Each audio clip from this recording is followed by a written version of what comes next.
Evening, guys. How you all doing out there? Well, I hope. Okay, I'm under a promise today. I've been saying to several people I was going to show some of the project saws and their exact condition, and when I listed them, I've just listed them just completely safe and just being honest, saying, you know, they're non-runners. And get the questions, you know, are they non-running because you know that they don't run? No, that's not why I put them down as non-running. I would just say if I checked them, I would just say I've checked them. So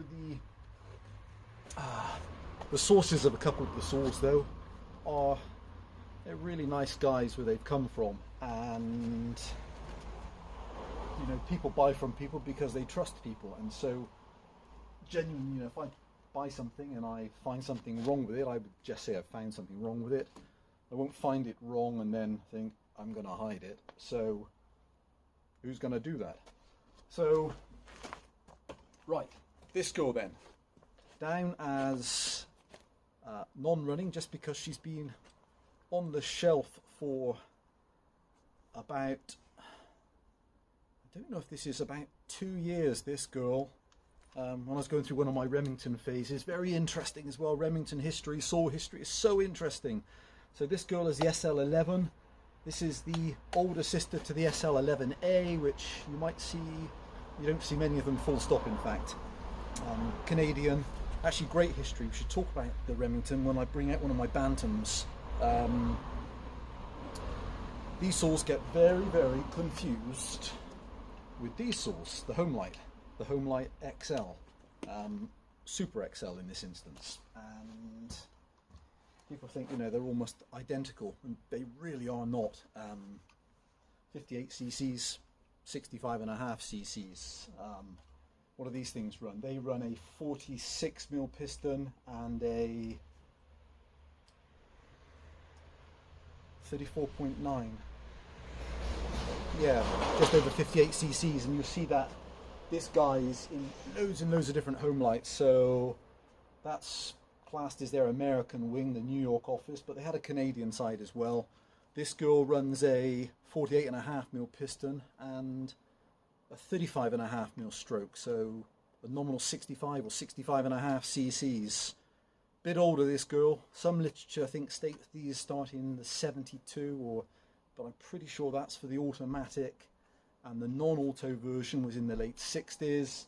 This girl's circa mid-70s in that particular model. Again, they did a non-auto for that one. That's got the automatic ruler, I think, as well. But other differences are both crankcases are different, both pull start houses are different, the handles are different, the rear handles are different. This uses a Fairbanks Morse taper friction starter assembly. That uses a conventional two pulls on the flywheel, and very interesting name, Fairbanks Morse.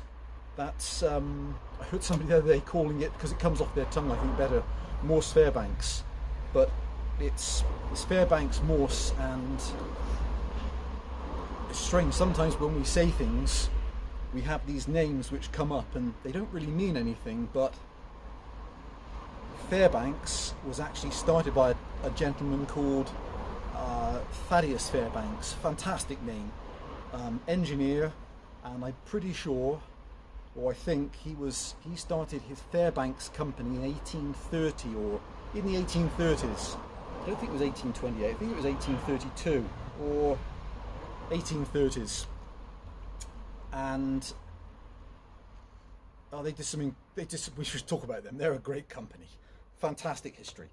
Thaddeus Fairbanks, and one of his employees in the Chicago office was a gentleman called Charles Osmer Morse, Fairbanks Morse, and he was from their Chicago branch. And who did he bring in? He brought in a gentleman called a very famous gentleman called Leonard Wheeler, that invented this water wheel. I think it was a mechanical water wheel, and he had amazing sales, and then I presume that's what actually started that relationship off. And then later on, I think by the 1860s or 70s, Morse had then become a partner with Thaddeus Fairbanks, and so from that point on then that was called Fairbanks Morse.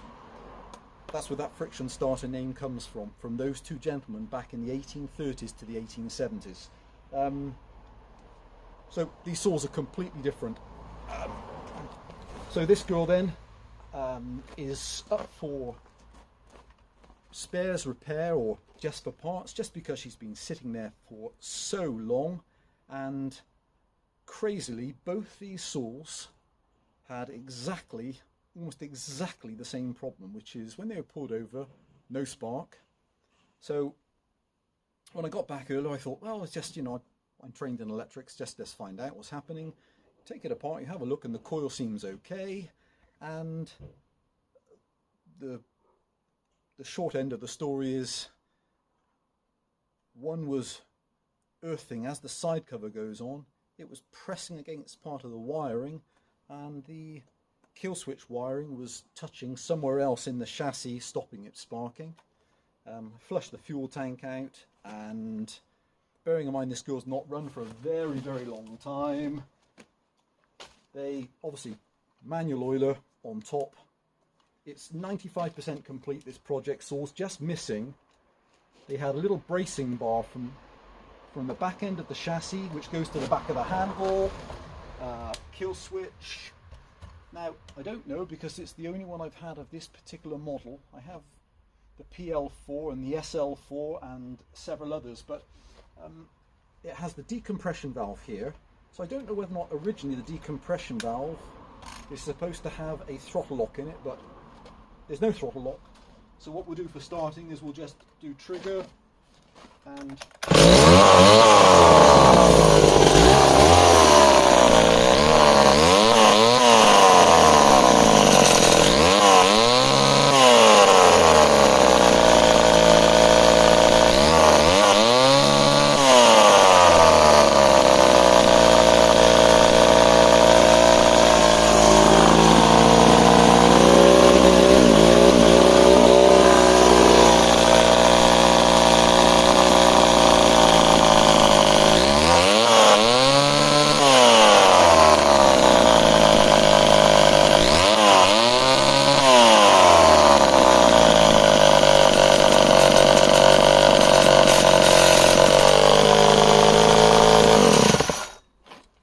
nothing else to her. That's literally it. Checked that the fuel pickup was clean, haven't removed the carburetor, haven't taken off the clutch, haven't taken off the exhaust. Exhaust is rattly. Took off this side cover, checked the coil, and there you go. So she does actually run, obviously would need to be serviced, but hopefully that shows that as a project saw, it's a great starting position. So missing one part at the back, and then just really wants going through, cleaning, and so she's a beauty. And bizarrely, this girl, this was from a really, really nice old guy. And I was a bit shocked actually when I checked it, because I had lots of messages saying, hey, what's wrong with the XL? And I just haven't looked at it. I used to love these version of the saws. I have well, there's so many. There's so many different variations, but all really ostensibly they're all the same. And so 58 cc's, the earlier blue versions, non-auto from non-auto oiler, that is, from the early 60s, and unbelievably, so she only did that because of the messages. Took off the side cover because the pull cord, the pulls are actually seized open. Somebody's probably pulled so much and then he's left it, and bless him, he had, again, this is probably 2 years, a year and a half or 2 years, he'd fitted an Atom, the really fabulous Atom ignition designed by the Australian brothers. Wow, that goes back years as well. So it's got the Atom electronic ignition conversion on it, and when he's put it all together, he has not been careful with the bizarrely, after cutting the lead from the condenser and the points underneath the flywheel, he hadn't tidied up that cable, and that's just been clamped and earthing out under the coil when he's put it back together. So when I've checked it, I put it back first. I thought, okay, I thought that's done. I thought, well, I thought these coils are really reliable. But the long and the short is that it's this goes running electronic ignition with fabulous compression. And let's do that. Kill switch. Oh, and choke off.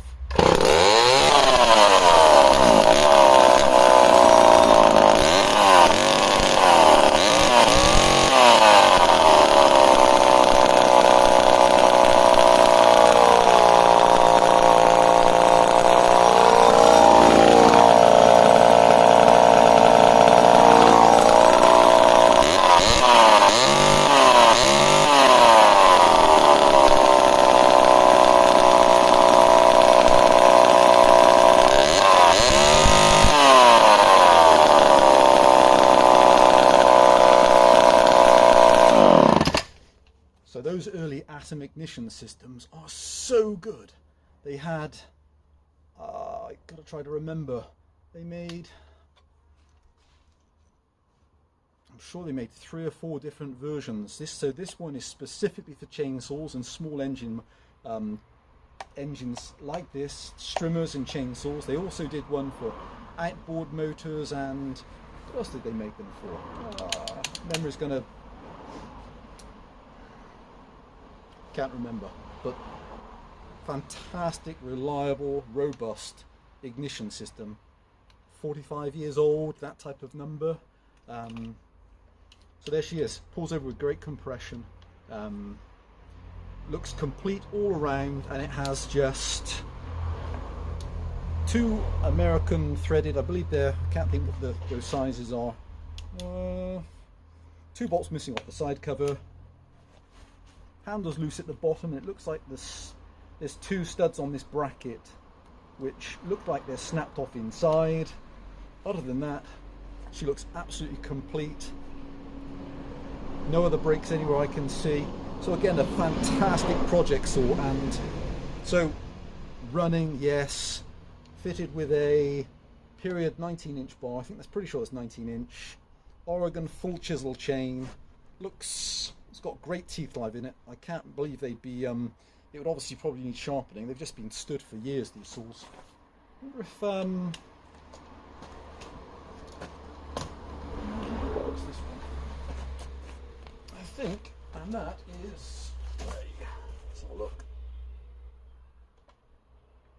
Yeah, so they might be both actually nominal 20-inch guide bars. This one's got the period wheel nose guide bar. I love it. No teeth in the front, just a loose wheel. Very similar to some of the early partner bars. Beautiful condition. All original fasteners, and as far as I can tell around this saw, is just gorgeous. Correct caps for the fuel, top cover, and this one's running a period Colton chain. So when Ray Colton left Oregon and started up Colton chains, this is one of the early Colton chains for that period.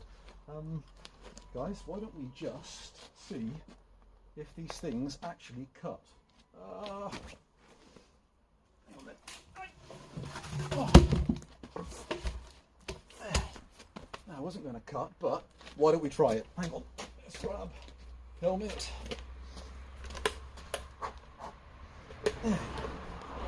We'll just take one disc with each. They're definitely going to need sharpening. This saw's amazing with the atom ignition. Absolutely amazing. Or it might be. Choke. Choke off.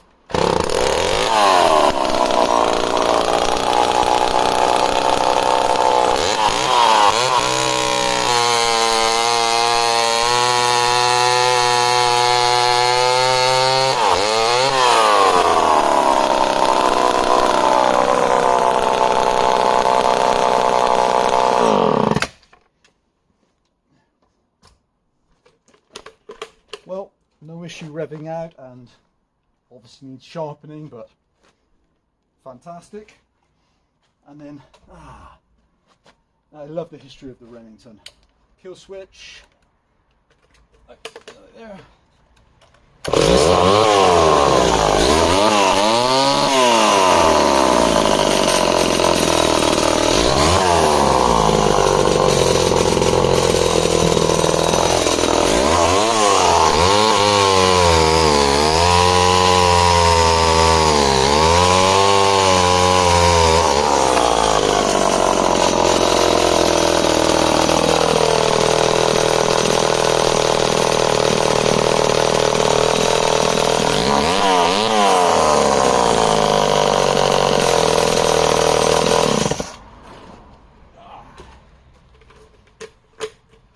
Hey guys, okay, that's fulfilled 2 of the promises.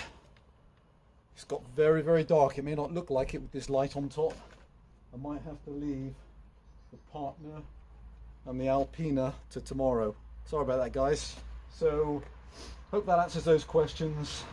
And so the Remington and the Homelite, they might look very similar when you get them up close, but completely different saws. Stay safe, guys. Bye for now.